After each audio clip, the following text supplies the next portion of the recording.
छात्रवृत्ति योजना, जैसा कि हम बार बार आवेदन करते हैं छात्रवृत्ति का और उसके बाद भी हमारी छात्रवृत्ति नहीं आई, तो उसका सबसे बड़ा कारण है कि हमारे आवेदन में कोई ना कोई गलती है। उस गलती को सुधारने के लिए हम क्या कर सकते हैं? अगर आपने अपने एसएसओ आईडी से छात्रवृत्ति भरी है तो हमें जाना होगा एसएसओ आईडी को खोल के अपने फॉर्म के स्टेटस में, स्कॉलरशिप स्टेटस में। सबसे बड़ी बात कि स्कॉलरशिप स्टेटस में हमें देखना होगा कि संस्था ने या समाज कल्याण ने या अल्पसंख्यक समुदाय के विभाग ने कोई ऑब्जेक्शन तो नहीं लगाया है। जैसा कि ऑब्जेक्शन हो सकता है छात्रवृत्ति के लिए रसीद अपलोड करने का या जाति प्रमाण पत्र अपलोड करने का या फिर डॉक्यूमेंट सही तरह से स्कैन नहीं करने का। अब बात आती है, इसके अलावा भी हमारे सामने जो बड़ी समस्या आती है वह होती है कि हमारा बैंक खाता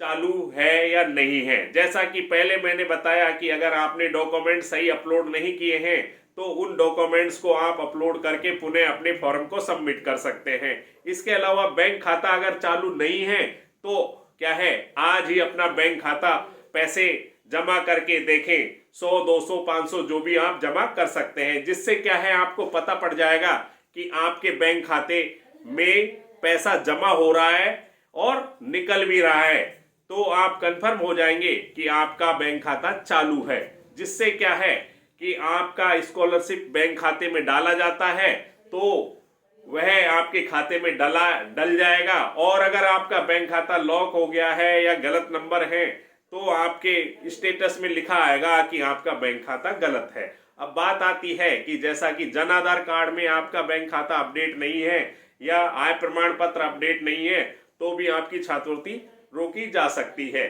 तो इसके लिए आपको अपने जन आधार कार्ड में भी ई मित्र के जरिए अपना आय प्रमाण पत्र और अपना बैंक बचत खाता अपलोड करा देना चाहिए, जिससे क्या है आसानी से आपकी स्कॉलरशिप आ जाए।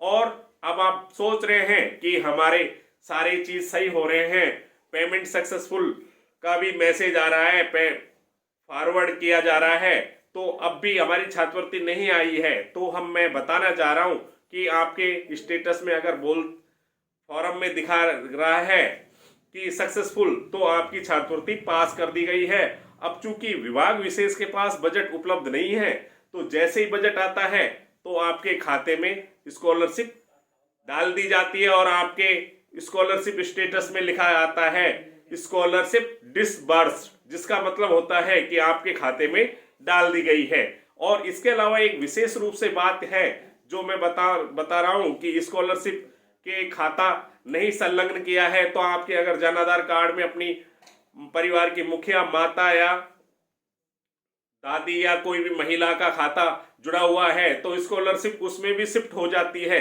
तो एक बार उन खातों को भी आप चेक कर ले कि कहीं आपकी स्टेटस में आ रहा है स्कॉलरशिप डिसबर्स और आप क्या है बार बार सी में चक्कर लगा रहे हैं संस्था के और समाज कल्याण विभाग के, लेकिन खाते में आपके छात्रवृत्ति आ चुकी है। तो ये थी स्कॉलरशिप के स्टेटस में आने वाली सूचनाओं की जानकारी, जिससे आपका स्कॉलरशिप जल्द से जल्द आ जाएगा। तो इसी के साथ सब्सक्राइब कर ले यूट्यूब चैनल को और वीडियो के डिस्क्रिप्शन में दिए गए लिंक पर क्लिक करके भी आप देख सकते हैं www.dkhindinews.com पर स्कॉलरशिप में आने वाली परेशानियों का समाधान कैसे किया जाता है की पूरी जानकारी।